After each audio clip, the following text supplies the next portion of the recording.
नमस्कार प्यारे दोस्तों, जय श्री कृष्णा। दोस्तों, मैं गिरधारी पालीवाल और मेरे YouTube चैनल के ऑनलाइन प्लेटफॉर्म पर एक बार फिर से आप सभी का हार्दिक स्वागत करता हूं। दोस्तों, मैं आज आपके सामने रीजनिंग टेस्ट के कुछ टॉपिक्स जिसके हर टाइप्स और हर टॉपिक के क्वेश्चन की प्रश्नोत्तरी लेकर आया हूं, जो आपके लिए बहुत ही लाभदायक होगी। दोस्तों, इस वीडियो को ज़्यादा से ज़्यादा लाइक और शेयर कर दें, जिससे और विद्यार्थियों को भी इसका फ़ायदा मिल सके। और जिन्होंने अभी तक इस चैनल को सब्सक्राइब नहीं किया है, वो इसे एक बार ज़रूर सब्सक्राइब कर दें। तो दोस्तों, शुरू करते हैं आज की क्लास को। और क्वेश्चन आपकी स्क्रीन पर इस प्रकार है।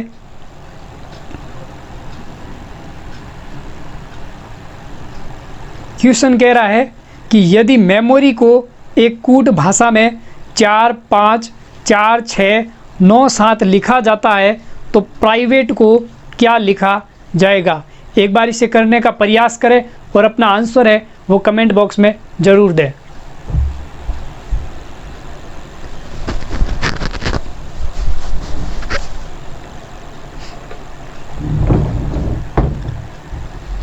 देखिए क्या कह रहा है, मेमोरी को किस तरह लिखा जाता है। MEMORY।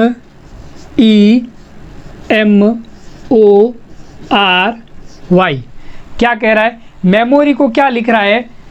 4, 5, 4, 6, फिर क्या लिख रहा है 9, 7। मेमोरी को इस तरह से लिखा जा सकता है, तो प्राइवेट को क्या लिखा जाएगा। PRIVATE।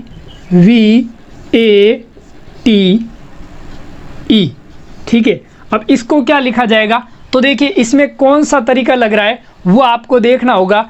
आपको जब मैंने वो अल्फ़ाबेट ट्रिक बताई थी तो उसमें आपको इनके नंबर बताए थे कि किसका नंबर क्या होता है। तो देखिए एम है जो अल्फ़ाबेट में किस नंबर पर आता है, मालवीय नगर 13। किस पर 13। ई का क्रमांक क्या होता है 5। क्या होता है 5। एम का क्रमांक कितना 13। ओ का क्रमांक कितना 15। आर का क्रमांक कितना 18। वाई का क्रमांक कितना 25। ये इनके सारे क्रमांक लिख दिए। अब यहाँ पर देखिए ये एम से ये एम को क्या लिख रहा है, क्या लिख रहा है 4। तो 4 कैसे बन रहा है, 1 और 3 का योग। 1 और 3 का योग कितना 4। ई को क्या लिख रहा है 5। एम को क्या लिख रहा है, तो एम का क्रमांक 13, यहाँ पर 4 लिख रहा है, यानी कि 1 और 3 का योग। ओ का क्रमांक कितना 15, वो क्या लिख रहा है 6, यानी 1 और 5 का योग 6। आर का क्रमांक कितना 18, और वो कितना लिख रहा है 9, तो 1 और 8 का योग कितना 9। वाई का क्रमांक 25, कितना लिख रहा है 7, तो 2 और 5 का योग कितना 7। मतलब यहाँ पर कौन सी ट्रिक लग रही है कि जो अल्फ़ाबेट ट्रिक का जो क्रमांक है उन क्रमांक का योग। तो एम का क्रमांक 13 है, तो 1 और 3 का योग कितना 4। तो उसी प्रकार पी का क्रमांक कितना 16। आर का क्रमांक कितना 18। आई का क्रमांक कितना 9। वी का क्रमांक कितना 22। ए का क्रमांक कितना 1। टी का क्रमांक कितना 20। ई का क्रमांक कितना 5। अब इससे क्या बनेगा, क्रमांक पी का क्रमांक 16, तो 1 और 6 का योग कितना 7। आर का क्रमांक कितना 18, 1 और 8 का योग कितना 9। आई का क्रमांक कितना 9, तो 9 लिख दीजिए। वी का क्रमांक कितना 22, 2 और 2 का योग कितना 4। ए का क्रमांक कितना 1। टी का क्रमांक कितना 20, 2 और 0 कितना 2। ई का क्रमांक कितना 5। तो ऑप्शन में देख लीजिए ये संख्या आ रही है क्या 7, 9, 9, 4, 1, 2, 5। जी सर, ऑप्शन बी में ये संख्या आ रही है। इसका मतलब आपका आंसर क्या हो जाएगा, बी आंसर क्या हो जाएगा, सही हो जाएगा। एक बार इसका स्क्रीनशॉट ले ले।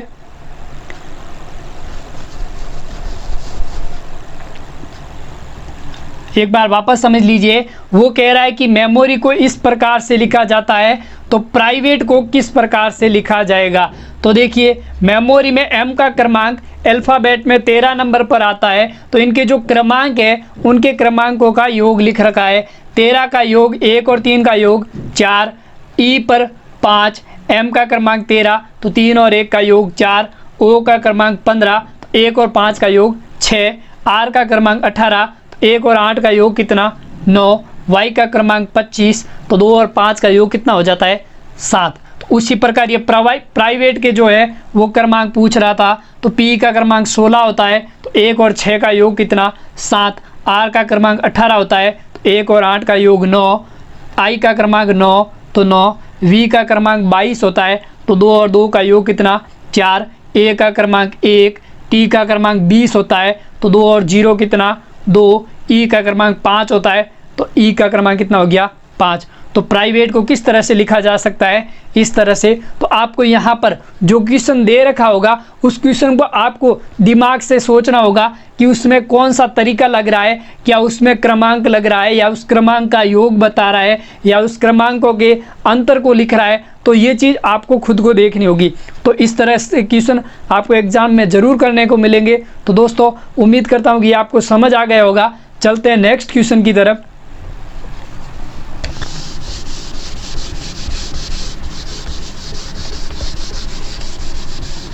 नेक्स्ट क्वेश्चन आपकी स्क्रीन पर क्वेश्चन कह रहा है कि नीचे दी गई संख्या श्रृंखला में प्रश्नवाचक चिन्ह के स्थान पर क्या आएगा। तो आपको श्रृंखला दे रखी है 13, 27, 56, 115। तो 115 के बाद क्या आएगा वो आपको बताना है। एक बार इसे करने का प्रयास करें।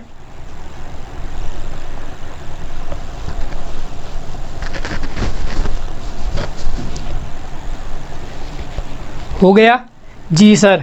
देखिए आपको श्रृंखला क्या दे रखी है 13, 27, फिर क्या दे रखा है 56, फिर क्या दे रखा है 115। अब वो पूछ रहा है कि इस प्रश्नवाचक चिन्ह के स्थान पर क्या आएगा। तो आपको यहाँ पर चेक करना है कि यहाँ पर हो क्या रहा है, संख्या का वर्ग हो रहा है या कोई संख्या इसमें जुड़ रही है। तो यहाँ पर क्या हो रहा है, तो देखिए 13 × 2 + 1, 13 तो एक नंबर पर है ही। 13 के बाद में 27 कैसे बन रहा है, 13 का 2 गुना कितना 26, 26 में 1 जोड़ दीजिए कितना आ जाता है 27। ठीक है, तो सेकंड नंबर क्या 27। अब नेक्स्ट 27 का 2 गुना, 27 का 2 गुना प्लस कितना ऐड कर दीजिए 2 ऐड कर दीजिए। 27 दूना कितना होता है 54, 54 और 2 कितना 56, कितना 56।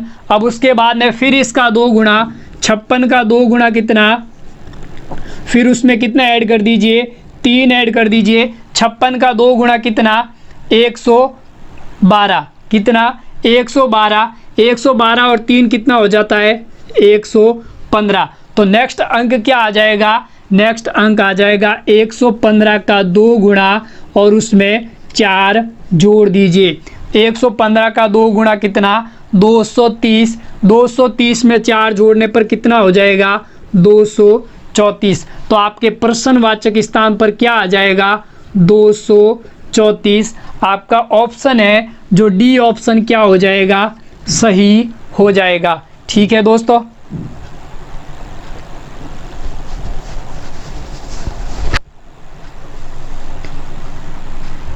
एक बार वापस देख लीजिए क्या था। आपको एक श्रृंखला दे रखी है और प्रश्नवाचक चिन्ह के स्थान पर क्या आएगा वो आपको पता लगाना है। तो क्या हो रहा था, पहली संख्या 13 थी, दूसरी संख्या 27 कैसे हो रही है, 13 का 2 गुना कर दीजिए, 13 का 2 गुना कर दीजिए और उसमें 1 ऐड कर दीजिए।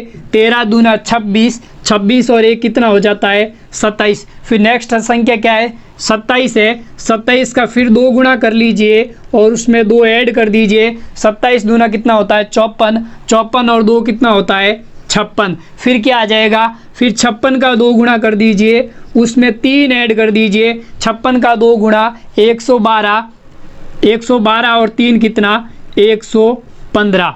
तो यहाँ पर क्या हो रहा है, हर एक संख्या का 2 गुना और उसमें संख्या 1, 2, 3, 4 ऐसे बढ़ते हुए उस संख्या को जोड़ना है। तो फिर क्या हो जाता है 115 का 2 गुना और उसमें 4 को ऐड कर देना है। 115 का 2 गुना कितना 230, 230 में 4 ऐड करने पर क्या आ जाएगा 234। तो आपका डी ऑप्शन क्या हो जाएगा सही हो जाएगा। ठीक है दोस्तों, चलते हैं नेक्स्ट क्वेश्चन की तरफ।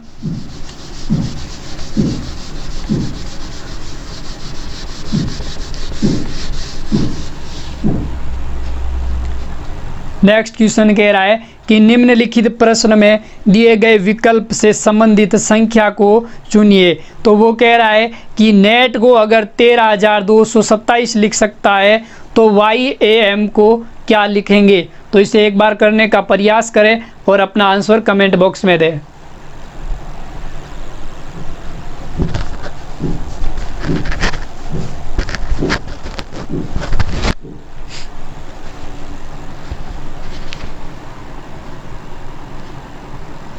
हो गया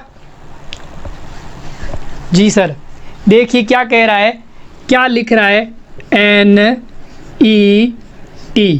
नेट को ये क्या लिख रहा है, 13,227।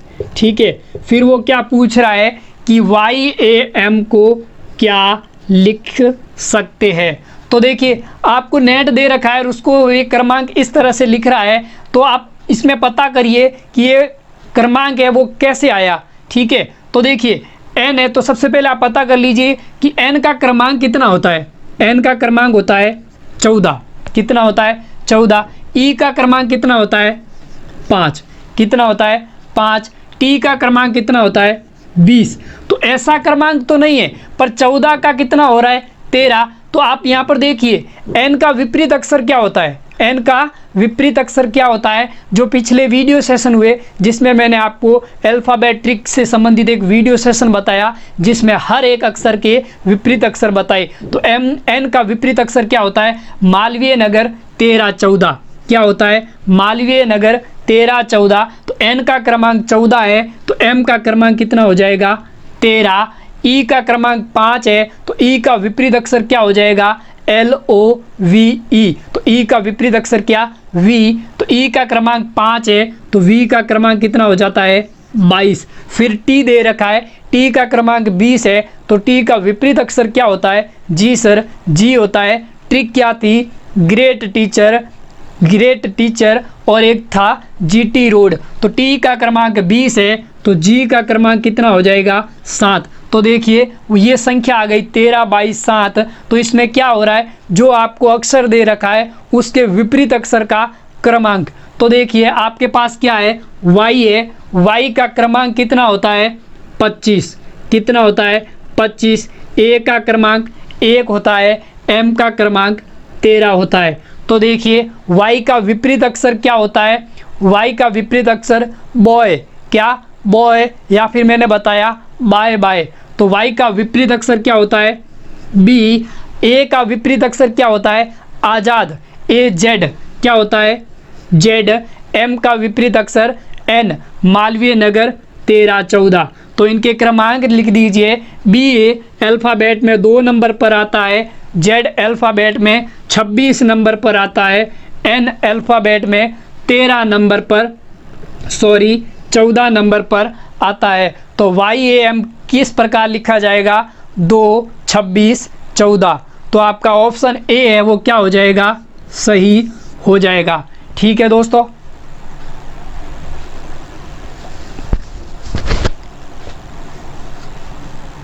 एक बार वापस समझ लीजिए।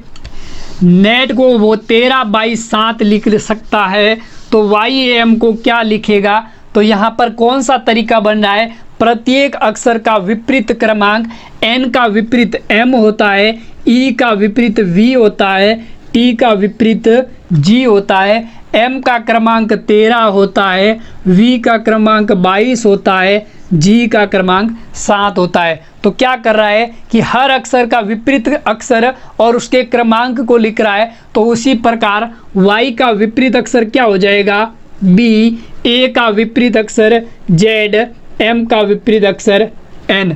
तो b का अल्फ़ाबेट में क्रमांक कितना आता है, 2, z का क्रमांक कितना आता है, 26 और n का क्रमांक कितना आता है, 14। तो आपका ऑप्शन A है वो क्या हो जाएगा, सही हो जाएगा। उम्मीद करता हूँ कि आपको अच्छे से समझ आ गया होगा। चलते हैं नेक्स्ट क्वेश्चन की तरफ। उससे पहले इस वीडियो को लाइक करना ना भूलें, ज़्यादा से ज़्यादा लाइक और शेयर कर दें जिससे और को भी इस क्लास का फ़ायदा मिल सके। नेक्स्ट क्वेश्चन आपकी स्क्रीन पर कि 1 वर्ष पहले एक व्यक्ति की आयु अपने पुत्र की आयु की 7 गुनी थी, अब उसकी आयु उसके पुत्र की आयु की संख्या का वर्ग है, तो व्यक्ति की वर्तमान उम्र क्या होगी? एक बार इसे करने का प्रयास करें और अपना आंसर कमेंट बॉक्स में दें। सभी इस क्वेश्चन को जरूर करें।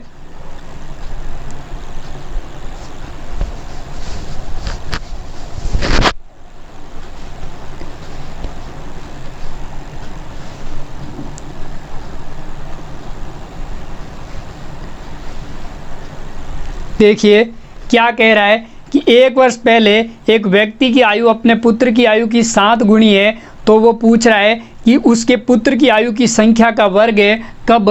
वर्तमान में। तो वो पूछ रहा है कि उस व्यक्ति की वर्तमान समय की उम्र क्या होगी। तो इसको आप ऑप्शन देख के कर सकते हैं। एक तरफ व्यक्ति है, दूसरी तरफ उसका पुत्र है। कौन है? पुत्र है। अब वो क्या कह रहा है कि व्यक्ति की वर्तमान समय की उम्र क्या क्या होगी? 70 दे रखी है, दूसरी 49 दे रखी है, तीसरी आपको 36 दे रखी है और चौथी आपको 64 दे रखी है। ये उम्र कब की दे रखी है? जी सर, वर्तमान की दे रखी है। तो वर्तमान में वो क्या कह रहा है कि वर्तमान में इस व्यक्ति की उम्र पुत्र की उम्र का वर्ग है। तो क्या 70 का वर्ग हो सकता है? नहीं है, 70 किसी संख्या का वर्ग नहीं है। 49 किसका वर्ग है? जी सर, 7 का वर्ग है। 36 किसका वर्ग है? 6 का वर्ग है। 64 किसका वर्ग है? 8 का। तो ये तो इस पुत्र की वर्तमान समय की उम्र और ये है पिता की वर्तमान समय की उम्र। पहली जो कंडीशन दे रखी है वो तो यहाँ पर लागू हो रही है कि उसकी पुत्र की वर्तमान समय की उम्र का वर्ग है। तो 7 का वर्ग 49, 6 का वर्ग 36, 8 का वर्ग 64। तो सर इसमें तो तीनों में वर्ग बन रहा है, तो सही आंसर कौन सा होगा? तो जो पहली जो आपको एक और कंडीशन दे रखी है उससे भी इसको मिलान कर लीजिए। क्या कह रहा है कि 1 वर्ष पहले पुत्र की आयु का 7 गुना है इसका पिता। तो पुत्र जब वर्तमान में 6 वर्ष का है तो 1 वर्ष पुत्र वर्तमान में 7 वर्ष का है, तो 1 वर्ष पहले ये 6 वर्ष का हो जाएगा। तो पिता कितना हो जाएगा? 42 का। कितना? 7 गुना 42। ठीक है। अब पुत्र वर्तमान में 6 है तो 1 वर्ष पहले कितना? 5। तो 5 का 7 गुना कितना? 35। कितना? 35। पुत्र वर्तमान में 8 का है, 8 का है। तो देखिए 1 वर्ष पहले ये कितना हो जाएगा? 7। पुत्र 7 हो जाएगा। तो 7 का 7 गुना कितना? 49। ठीक है। तो देखिए कौन से में लागू हो रही है? तो देखिए जब वर्तमान में पुत्र 7 है, 1 वर्ष पहले 6 वर्ष है, तो पिता जब वर्तमान में 49 का है तो 1 वर्ष पहले 48 होना चाहिए, जबकि यहाँ कितना हो रहा है? 42। यानी कि ये ऑप्शन भी गलत। पुत्र वर्तमान में 6 वर्ष का है, 1 वर्ष पहले 5 का हो रहा है, तो ये पिता भी 1 वर्ष पहले कितना हो जाएगा? 36 से 1 कम 35। यानी कि ये ऑप्शन आपका क्या हो रहा है? सही हो रहा है। तो आपका ऑप्शन सी है वो क्या हो जाएगा? सही हो जाएगा। यानी कि पिता की जो वर्तमान उम्र है वो कितनी है? 36 वर्ष।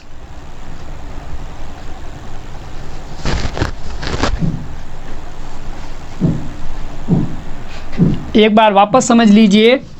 कह रहा है कि एक पिता 1 वर्ष पहले अपने पुत्र की आयु का 7 गुना तथा वर्तमान में पिता अपने पुत्र की आयु का वर्ग है। तो आपको ऑप्शन कौन कौन से दे रखे हैं?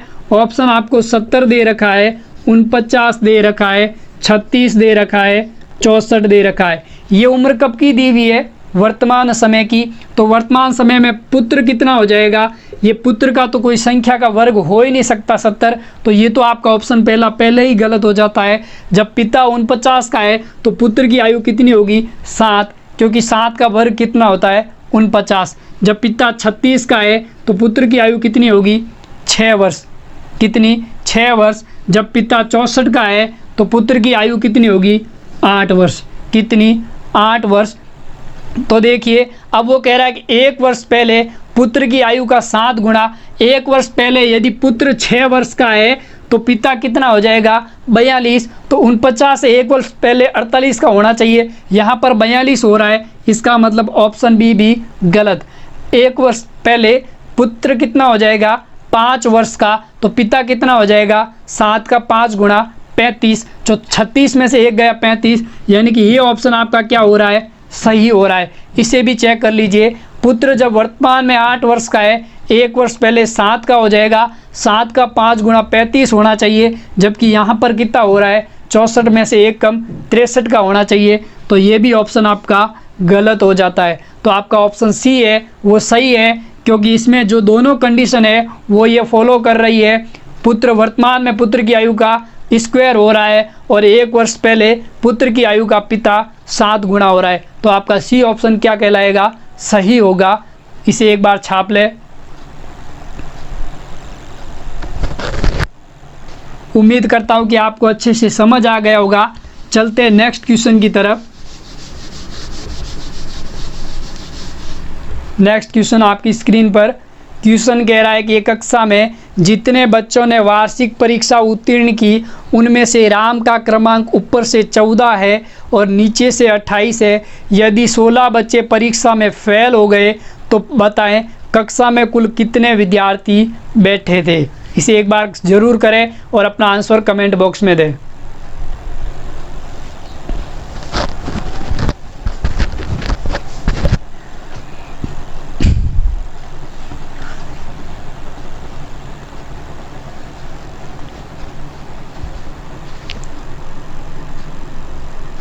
कर लिया? जी सर, कर दिया। तो देखिए क्या कह रहा है कि एक कक्षा में एक वार्षिक परीक्षा में बच्चे बैठे जिसमें उत्तीर्ण होने वाले में राम का क्रमांक ऊपर से 14 है और नीचे से 28 है।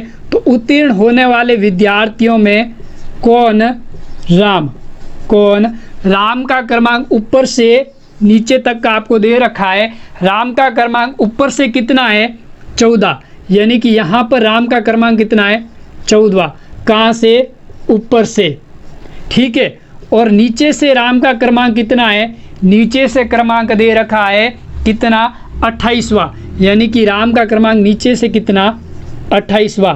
तो ये पंक्ति किसकी है, उत्तीर्ण होने वाले विद्यार्थियों की। तो इसमें कुल कितने विद्यार्थी उत्तीर्ण हुए, तो आपको रैंकिंग टेस्ट हुआ था, उसके अंदर आपको बताया कि जब एक ही व्यक्ति की दोनों तरफ की रैंक दे रखी है तो उस पूरी पंक्ति में कुल कितने विद्यार्थी होंगे। तो क्या कहते थे कि एक साइड की रैंक दूसरे साइड की रैंक का योग -1। तो देखिए पंक्ति में कुल विद्यार्थी कितने, पंक्ति में विद्यार्थी, कौन से विद्यार्थी उत्तीर्ण होने वाले, कौन से उत्तीर्ण होने वाले। तो ऊपर से इसका क्रमांक कितना 14 प्लस नीचे से क्रमांक कितना 28 -1, तो कुल कितने हो जाएंगे 28 और 14 कितना 42, 42 -1 कितना 41।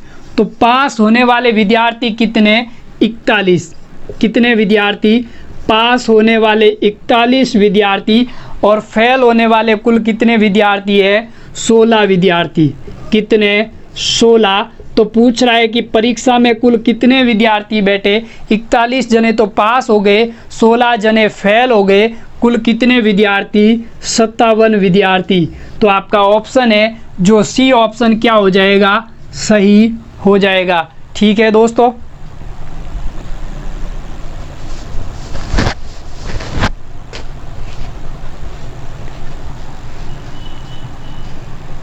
एक बार वापस देख ले।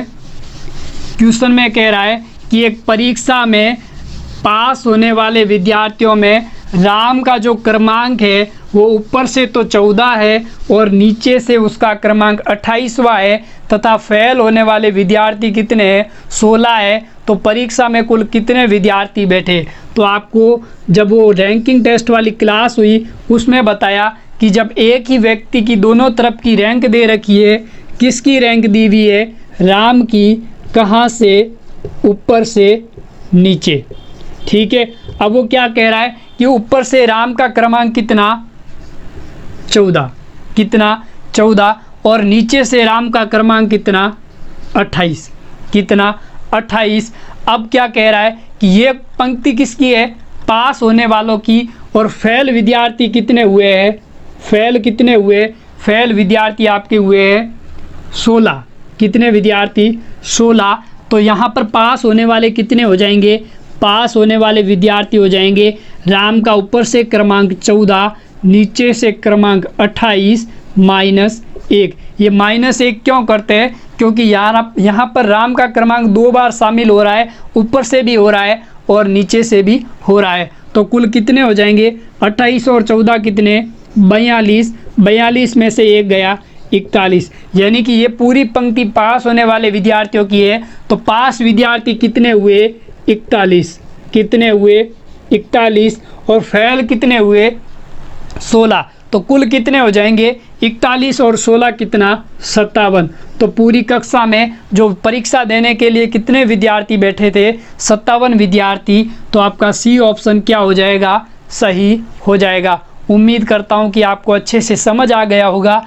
चलते हैं नेक्स्ट क्वेश्चन की तरफ।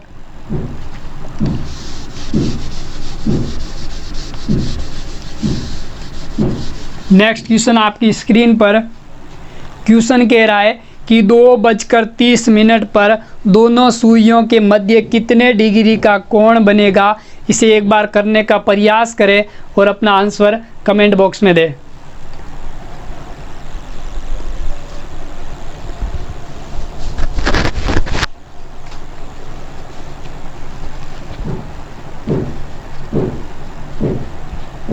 देखिए क्या कह रहा है कि 2:30 पर। तो देखिए आपको इस दो तरीके से इस क्वेश्चन को कर सकते हो।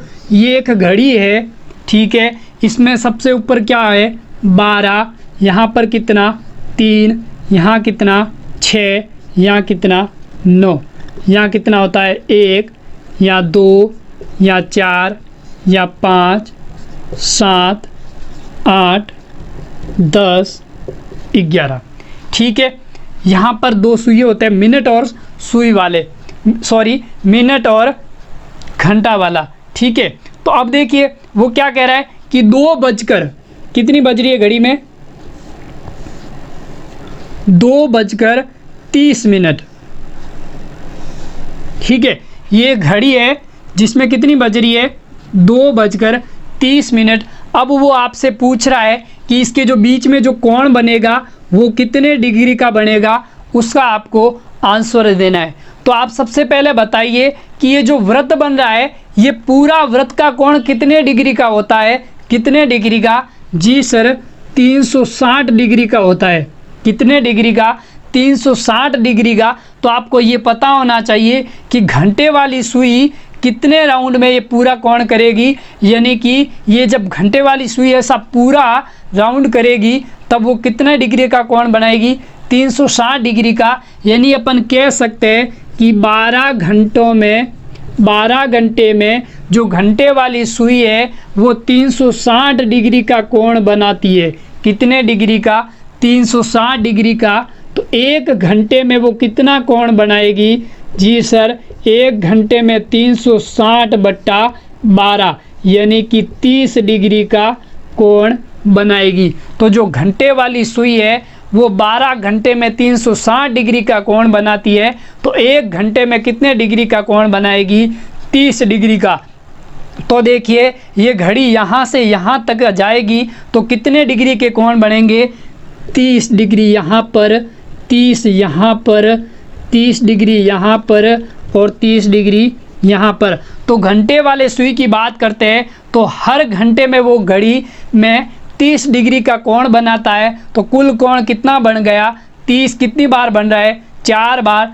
30 × 4 कितना, 120 डिग्री। कितने डिग्री का कोण, 120 डिग्री। सर 120 तो ऑप्शन में ही नहीं दे रखा है। तो दोस्तों अभी तक ये आपका 120 आंसर सही नहीं है, क्योंकि जो ये 2:30 बजती है ना घड़ी में, तो ये जो घंटे का सुइया जस्ट 2 के सामने नहीं होता है, 2 से थोड़ा सा नीचे होता है। कितना नीचे होता है, इतना गैप रहता है, क्योंकि इसमें क्या होता है कि जब 2:30 बजती है तो 2 से थोड़ा सा सुइया नीचे होता है। अब वो नीचे कितना आता है, तो देखिए वो कितना आगे बढ़ा, 30 मिनट आगे बढ़ गया। तो मिनट की सुई कितने डिग्री का कोण बनाती है, तो 1 घंटे में 30 डिग्री का। तो 1 मिनट में ये कितने डिग्री का कोण बनाएगी घंटे वाली सुई, जी सर आधा डिग्री का कोण बनाएगी। कितने डिग्री का, आधा डिग्री का। 1 घंटे में 30 डिग्री का बनाता है, 1 घंटे में 60 मिनट होते हैं, तो 60 मिनट में 30 डिग्री का, तो 1 मिनट में 30/60 आधे डिग्री का कोण बनाएगी। तो घंटे वाली सुई कितनी आगे बढ़ गई, 30 मिनट आगे बढ़ गई। तो 30 मिनट में उसने कितना कोण बनाया, 30 × 1/2 यानी कि 15 डिग्री का। अब उसने 30 मिनट में 15 डिग्री का कोण बनाया, तो ये जो 15 डिग्री है वो आप 120 में जोड़ोगे या माइनस करोगे? जी सर, माइनस करेंगे, क्योंकि जो ये वाला जो समय है वो तो आगे बढ़ गया, इसको अपन को काउंट नहीं करना है, माइनस करना है। तो 120 में से 15 डिग्री माइनस कर दिया, कितना आ गया, 105 डिग्री। तो आपका ऑप्शन क्या हो जाएगा, डी ऑप्शन सही हो जाएगा। यानी कि 2:30 बजते हैं घड़ी में, तो इसके बीच में कितने डिग्री का कोण बनता है, 105 डिग्री का। एक बार इसे छाप ले, फिर आपको एक दूसरे और तरीके से फॉर्मूले से भी इसका आंसर बता देता हूं।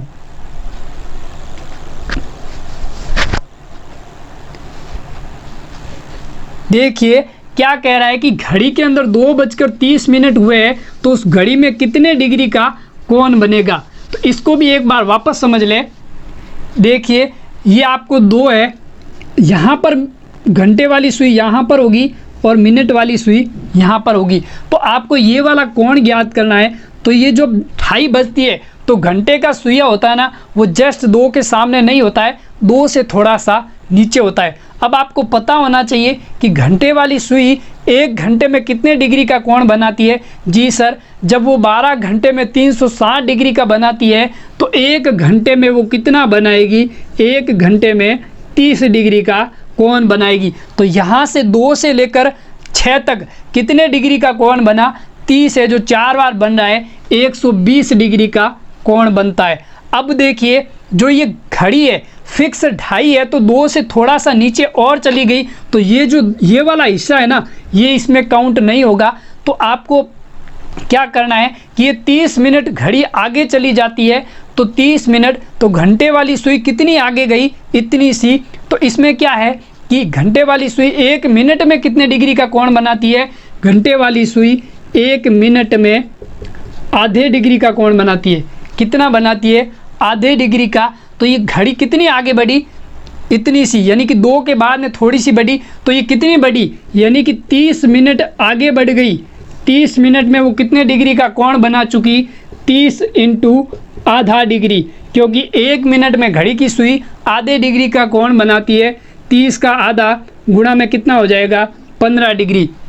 मतलब उसने 15 डिग्री और बनाया है। तो ये वाला जो हिस्सा है अपन को माइनस करना है। तो 120 में से 15 माइनस गया, कितना आ गया, 105 डिग्री। तो आपका ऑप्शन है जो डी ऑप्शन सही है। दूसरा आप इसको फॉर्मूले से भी कर सकते हो।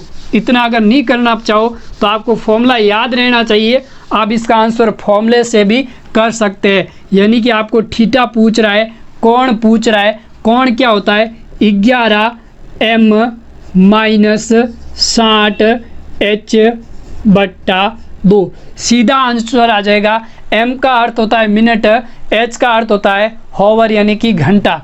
11 × कितना मिनट, 30 मिनट, माइनस 60 × कितना हॉवर, 2 हॉवर, बट्टा 2। सॉल्व कर लीजिए। 11 × 30 कितना, 330, माइनस 60 × 2 कितना, 120/2। कितना आ जाएगा, 330 में से 120 गया, 210/2। 210 में 2 का भाग कितनी बार, 2 एकम 2, 0, 2 पंजे 5, यानी कि थीटा कितना आ गया, 105 डिग्री। तो आपका आंसर इस तरह से भी आ सकता है। अगर आपको ये फॉर्मूला याद रह जाता है तो बहुत ही अच्छी बात है। आपको वो जो पीछे वाला किया उतनी करना नहीं पड़ेगा, सीधे फॉर्मूले में वैल्यू रखिए और अपना आंसर प्राप्त कीजिए। तो इस तरह से आपका 105 डिग्री आ जाएगा। इसे एक बार स्क्रीनशॉट ले ले।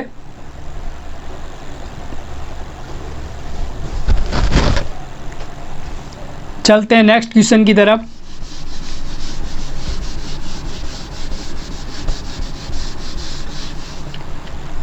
नेक्स्ट क्वेश्चन कह रहा है कि ए बी की बहन है, बी का विवाह डी से हुआ है, तो बी और डी की एक बेटी जी है, तो जी का ए से क्या संबंध है। रक्त संबंधित क्वेश्चन है, तो इसको एक बार करने का प्रयास करें और अपना आंसर कमेंट बॉक्स में दें।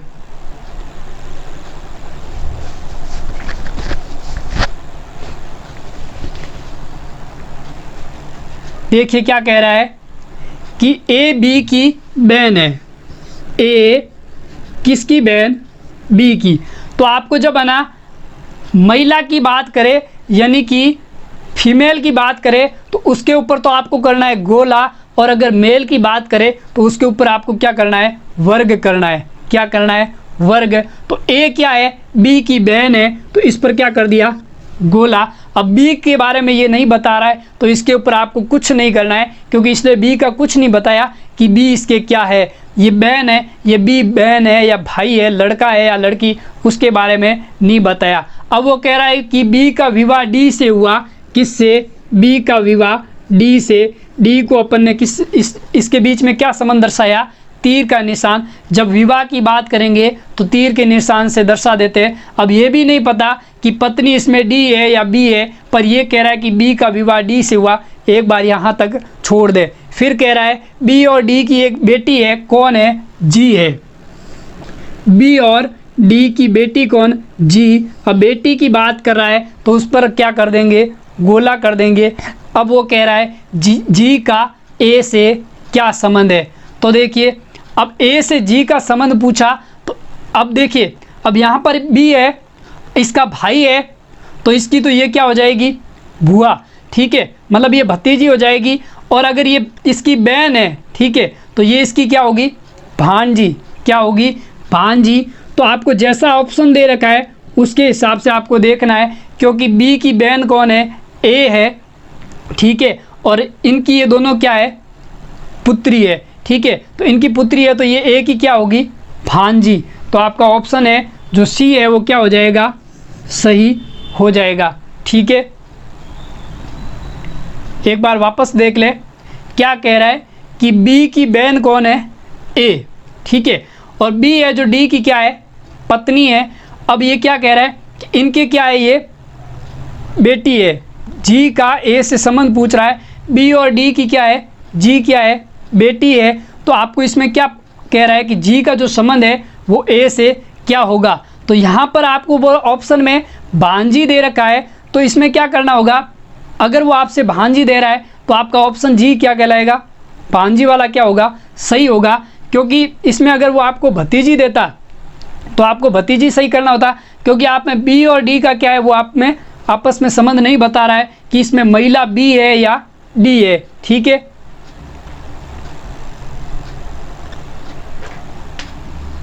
उम्मीद करता हूं कि आपको अच्छे से समझ आ गया होगा। चलते हैं नेक्स्ट क्वेश्चन की तरफ। नेक्स्ट क्वेश्चन कह रहा है कि निम्नलिखित आकृति में वर्गों की संख्या बताइए। मिसप्रिंट हो गया, इसमें वर्ग की आकृति नहीं दिखाई दे रही है, तो आप यहाँ पर वर्ग की आकृति बना दीजिए। वर्ग किस प्रकार है? ये आपके सामने इस तरह से आकृति बनी हुई है। ठीक है, अब वो यहाँ से इसको मिला दिया, ये मिला दिया,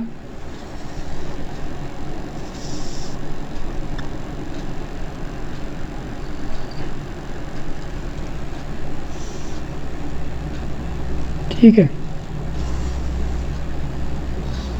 इस तरह से आपके सामने आकृति बनी हुई है, और इसके अंदर आपको क्या ज्ञात करना है?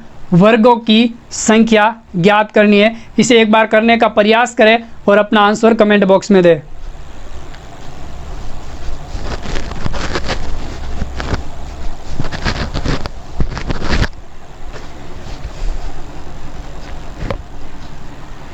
देखिए इसको करने के लिए क्या करना होगा? सबसे पहले आपको इसको टुकड़े करने होंगे कि इसके अंदर वर्ग कैसे काउंट करेंगे। तो देखिए सबसे पहले आप इस तरह से आकृति बना दीजिए इसकी।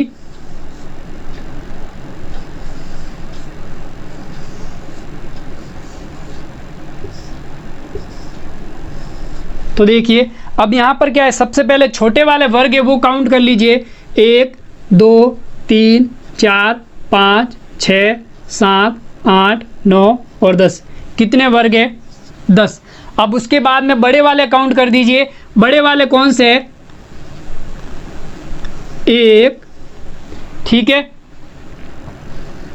2, ठीक है, उसके बाद में एक ये बन रहा है 3।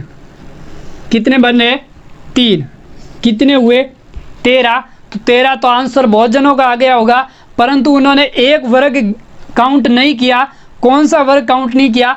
देखिए ये एक वर्ग और बन रहा है। कौन सा? यहाँ पर देखिए ये वाला,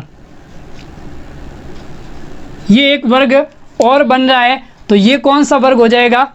14वां। तो कुल वर्ग कितने हो जाएंगे? 10 और 3 13, 13 और 1 14। तो इस आकृति में वर्गों की संख्या कितनी? 14। तो आपका ऑप्शन ए है वो क्या हो जाएगा? सही हो जाएगा।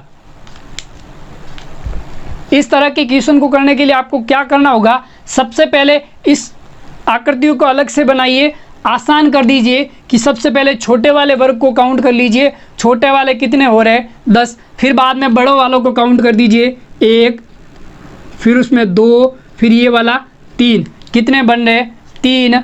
अब उसके बाद में क्या कह रहा है? एक और बन रहा था ये वाला वर्ग, ये आपको दिखाई नहीं देता है, पर आपको इसमें पता करना होगा, ढंग से इस आकृति को समझना होगा, तब आपको ये वर्ग दिखाई देगा। तो ये जो एक और वर्ग बन रहा है, तो कुल आकृति में वर्ग कितने हो गए? 14। ठीक है दोस्तों, चलते हैं नेक्स्ट क्वेश्चन की तरफ।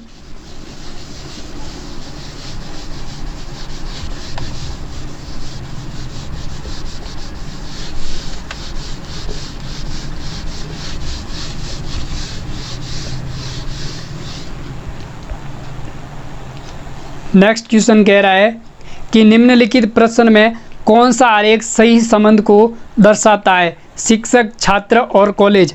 यहाँ पर आपके आरेख के चित्र नहीं बने हुए हैं, एक बार बना देता हूँ। देखिए ए ऑप्शन में इस तरह की आकृति है, ठीक है, बी ऑप्शन में इस तरह की आकृति है, सी ऑप्शन में आपको इस तरह की आकृति मिलेगी, और डी में इनमें से कोई नहीं, इनमें से कोई नहीं।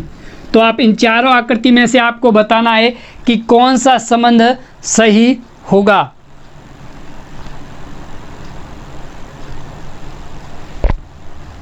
देखिए आपको क्या कह रहा है? शिक्षक, छात्र और कॉलेज। तो देखिए ये आपको इसमें, ये तो हो गया कॉलेज, क्या है? कॉलेज, ठीक है। अब कॉलेज में शिक्षक भी होंगे, छात्र भी होंगे, पर छात्र और शिक्षक दोनों शामिल नहीं होंगे, अलग अलग होंगे। ये तो हो जाएंगे आपके शिक्षक, कौन हो जाएंगे? शिक्षक, और ये क्या हो जाएंगे? छात्र। क्या हो जाएंगे? छात्र। तो आपका ऑप्शन है जो कौन सा सही हो जाएगा? सी ऑप्शन आपका क्या हो जाएगा?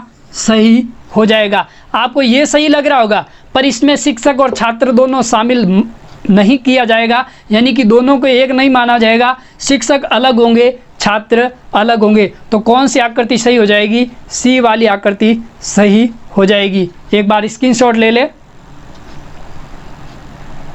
समझ आ गया होगा? जी सर। चलते हैं नेक्स्ट क्वेश्चन की तरफ।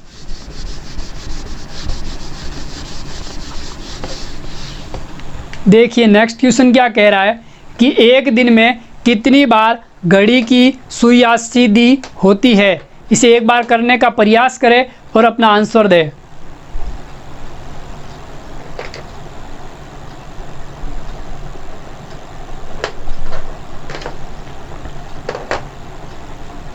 देखिए ये कंडीशन कब कब बनती है? ये आपके पास दो घड़ियां हैं, ठीक है। अब देखिए घड़ी में दो सुइयां कब सीधी होती है? एक तो इस तरह से होती है, ठीक है। दूसरी इस कंडीशन को भी आपको सीधा मानना होगा, क्योंकि जब दोनों घड़ियां एक दूसरे के विपरीत होती है तो भी सीधी होती है, और जब एक दूसरे के संपाती यानी कि एक दूसरे के ऊपर होती है वो कंडीशन भी सीधी में ही मानी जाती है। तो आपको इसमें क्या बताना है कि जब एक पूरे दिन में दोनों घड़ियों में दोनों सुइयां सीधी कब होती है? तो देखिए जब एक दूसरे के विपरीत होती है तो 1 घंटे में ये घड़ी कितनी बार एक दूसरे के आमने सामने होती है? एक बार। 12 घंटे में ये एक दूसरे के आमने सामने कितनी बार आती है? 11 बार। कितनी बार? 11 बार। और 24 घंटों में ये दोनों सुइयाँ एक दूसरे के सामने कब आती है? 22 बार। कितनी बार? 22 बार। और इसको देख लीजिए, जब ये दोनों सुइयाँ एक दूसरे के संपाती हर 1 घंटे में कितनी बार आती है? 1 बार। कितनी बार? 1 बार। और 12 घंटों में ये दोनों सुइयाँ एक दूसरे के ऊपर कितनी बार आती है? 11 बार। कितनी बार? 11 बार। और 24 घंटों में ये सुइयाँ एक दूसरे के ऊपर कितनी बार आती है? 22 बार। तो आप कुल कितनी बार आएगी? आपको इन दोनों कंडीशन को शामिल करना होगा, क्योंकि दोनों कंडीशन में घड़ियाँ एक दूसरे के ऊपर यानी कि सीधी होती है। तो जब एक दूसरे के विपरीत होती है तो 22 बार आती है, और एक दूसरे के संपाती होती है तो भी 22 बार आती है। तो पूरे दिन में घड़ियाँ सीधी कब होती है? 22 और 22 44। तो आपका ऑप्शन है 44 सही होगा। सी ऑप्शन आपका सही होगा। ए ऑप्शन आपको नहीं करना है, आपको सीधी वाली कंडीशन दे तब दोनों को आपको शामिल करना होगा। 22 आंसर सही नहीं होगा, 44 आपका सही मान्य होगा। इसको एक बार स्क्रीनशॉट ले ले। आपको दोनों कंडीशन साथ में लेनी होगी, संपाती वाली भी लेनी होगी और एक दूसरे के विपरीत है उसे भी आपको साथ में लेना होगा। ठीक है दोस्तों, नेक्स्ट क्वेश्चन आपकी स्क्रीन पर, आकृति में लुप्त संख्या ज्ञात कीजिए। एक बार इसे करने का प्रयास करें और अपना आंसर कमेंट बॉक्स में दें।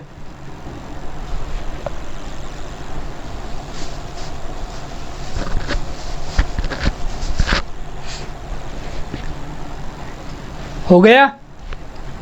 जल्दी कीजिए, जल्दी से अपनी ट्रिक लगा दीजिए कि इसमें कौन सा तरीका लग रहा है, क्या संख्या का वर्ग हो रहा है या संख्या इसमें जुड़ रही है, क्या हो रहा है।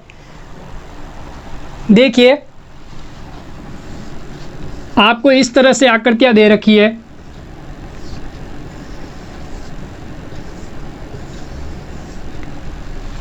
एक मिनट,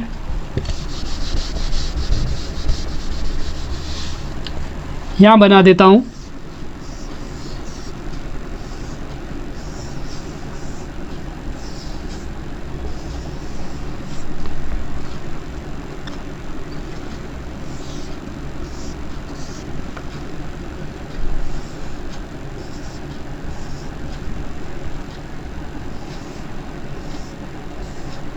ठीक है, क्या दे रखा है? 3 2 5 4 1 7। फिर क्या दे रखा है? 1 2 7 6 4 2। फिर क्या दे रखा है? 2 1 3 11 1 और प्रश्नवाचक चिन्ह। आपसे पूछ रहा है कि यहाँ पर क्या आएगा। तो देखिए यहाँ पर क्या हो रहा है, इन अंकों को जोड़ दीजिए। 3 और 2 5, 5 + 4 1 + 7, 3 और 2 5, 5 और 5 10, 10 और 4 14, 14 और 1 15, 15 और 7 22। अंकों का योग कितना हो रहा है? 22। अगले में देखिए 1 और 2 कितना? 3, 3 और 7 10, 10 और 6 16, 16 और 4 20, 20 और 2 22। यहाँ पर भी अंकों का योग कितना हो रहा है? 22। अब यहाँ देख लीजिए, यानी कि क्या हो रहा है, अंकों का योग कितना आना चाहिए? 22। 2 और 1 3, 3 और 3 6, 6 और 11 17, 17 और 1 18। अब इसमें कौन सी संख्या जोड़ूं कि अंकों का योग 22 हो जाए? तो कितना जोड़ूं? 18 में 4 जोड़ दूं, कितना हो जाएगा? 22 हो जाएगा। तो प्रश्नवाचक चिन्ह के स्थान पर क्या आएगा? 4 आएगा, यानी कि आपका ऑप्शन बी है वो क्या हो जाएगा? सही हो जाएगा। ठीक है, इसे एक बार स्क्रीनशॉट ले ले।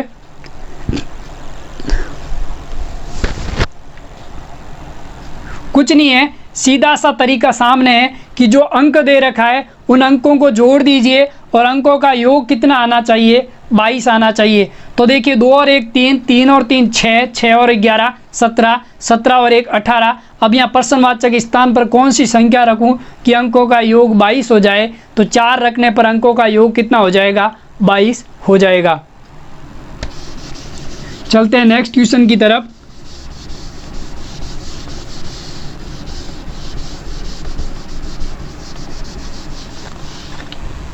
नेक्स्ट क्वेश्चन आपकी स्क्रीन पर, नेक्स्ट क्वेश्चन कह रहा है आपको कथन और निष्कर्ष का दे रखा है कि कुछ पेन पेंसिल है, सभी पेंसिल रबर है, और निष्कर्ष क्या दिया हुआ है कि कोई पेंसिल पेन नहीं है, कुछ रबर पेन नहीं है। तो आपको यहाँ पर क्या देखना है कि कथन तो आपको क्या दे रखा है और निष्कर्ष भी दे रखा है। तो यहाँ पर पता करना है कि कथन हमेशा पॉजिटिव होगा तो उसका निष्कर्ष भी कैसा होना चाहिए, पॉजिटिव होना चाहिए। तो आपको कथन कैसा दे रखा है, पहला कथन कुछ पेन पेंसिल है, पॉजिटिव है। दूसरा कथन सभी पेंसिल रबर है, ये भी पॉजिटिव कथन, यानी कि दोनों कथन पॉजिटिव है तो आपका निष्कर्ष भी पॉजिटिव आना चाहिए। लेकिन निष्कर्ष आपको क्या दे रखा है, कोई पेंसिल पेन नहीं, कुछ रबड़ पेन नहीं, यानी कि दोनों निष्कर्ष नेगेटिव दे रखे हैं, परंतु कथन है वो पॉजिटिव दे रखा है, तो आपका निष्कर्ष भी पॉजिटिव होना चाहिए। इसका मतलब आपका डी ऑप्शन क्या हो जाएगा, सही हो जाएगा, क्योंकि दोनों निष्कर्ष गलत है। क्योंकि कथन पॉजिटिव है तो निष्कर्ष भी पॉजिटिव होना चाहिए, तो आपका डी ऑप्शन क्या कहलाएगा, सही कहलाएगा। ठीक है दोस्तों, इसको एक और तरीके से कर सकते हैं। कौन सा मेथड है, नंबर मेथड। तो क्या दे रखा है आपको, कथन दिया हुआ है, कथन दिया हुआ है कि कुछ पेन पेंसिल है,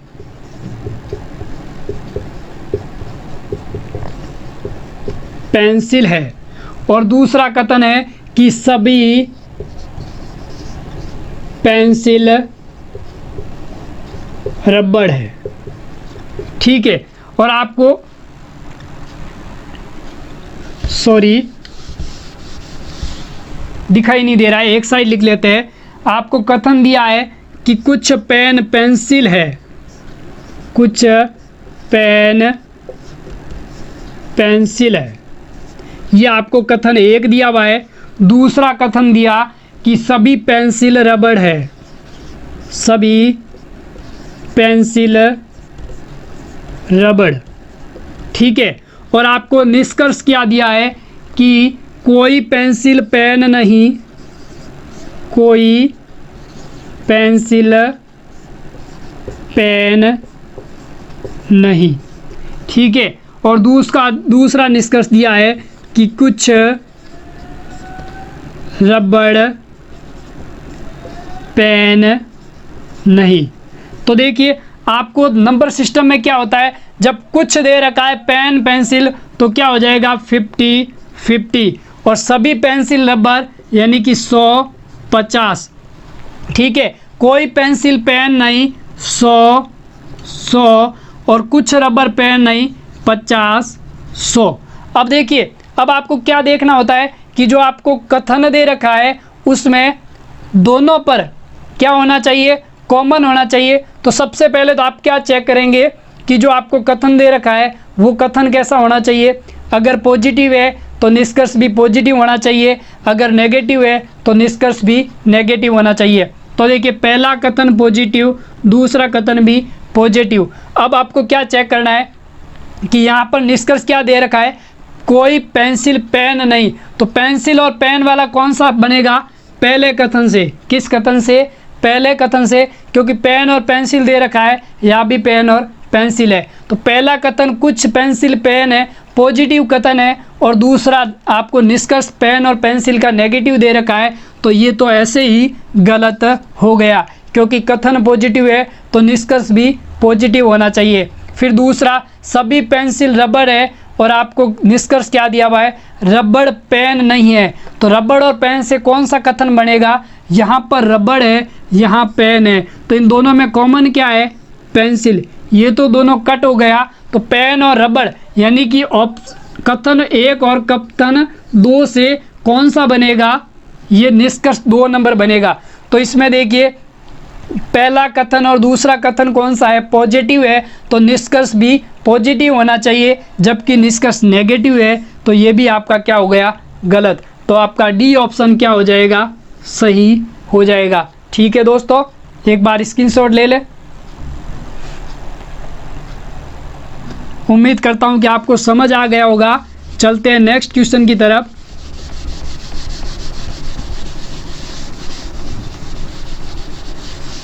नेक्स्ट क्वेश्चन आपकी स्क्रीन पर। क्वेश्चन कह रहा है कि 20 पृष्ठों की एक पुस्तक का एक पन्ना लुप्त हो गया, बाकी पृष्ठों की संख्या का योगफल 195 है, तो बताइए लुप्त पन्ने के दोनों और पृष्ठों की संख्या कितनी थी। एक बार इसे करने का प्रयास करें और अपना आंसर कमेंट बॉक्स में दें।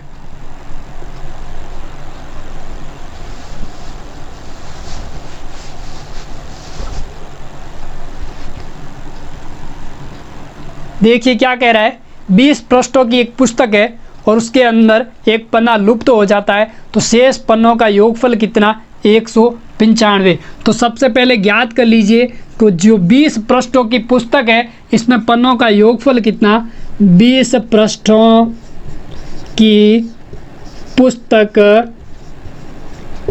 के पन्नों का योग। पुस्तक के पृष्ठ के पन्नों के योग के लिए क्या फॉर्मूला लगेगा, n + 1/2। n बराबर कितना, कितने पृष्ठ, 20 पृष्ठ, 20 + 1/2 कितना हो जाएगा, 20 × 20 + 1 कितना, 21/2। 2 का भाग 20 में कितनी बार, 10 बार। 21 × 10 कितना हो जाएगा, 210। तो इस 20 पृष्ठ के जो पुस्तक है इसमें पन्नों का योग 210 है। अब वो कह रहा है कि जब एक पन्ना गायब हो जाता है तो शेष पन्नों का योग कितना, शेष पन्नों का योग कितना रह जाता है, कितना रह जाता है, 195। 195। 20 पृष्ठों की बुक के पन्नों का योग 210। जैसे ही पन्ना गायब हुआ योग कितना, 195। जो गायब हुआ पन्ना है उसके पृष्ठों का योग कितना, जो पन्ना गायब हो गया था उसके पृष्ठों का योग हो जाएगा 210 - 195 कितना हो जाएगा, 15। यानी कि जो पृष्ठ गायब हुआ था उसके दोनों पृष्ठों के पन्नों का योग, जो पृष्ठ है उनके अंकों का योग 15 है। तो आप ऑप्शन में चेक कीजिए कि उसके जो पृष्ठ है उनके कौन से 2 पृष्ठ के अंकों का योग 15 हो रहा है। तो देखिए ऑप्शन ए में 9 और 10 दे रखा है, 9 और 10 का योग 19 है, यानी कि ऑप्शन ए भी गलत। बी ऑप्शन में 5 और 6 दे रखा है, 5 और 6 का योग 11, बी भी गलत। सी में आपको 11 और 12 दे रखा है, 11 और 12 का योग 23, सी भी गलत। डी ऑप्शन में आपको 7 और 8 दे रखा है, दोनों का योग कितना हो रहा है, 15, यानी कि दोनों पृष्ठ कौन से हैं, 7 और 8। तो आपका डी ऑप्शन क्या हो जाएगा, सही हो जाएगा। एक बार इसका स्क्रीनशॉट ले ले।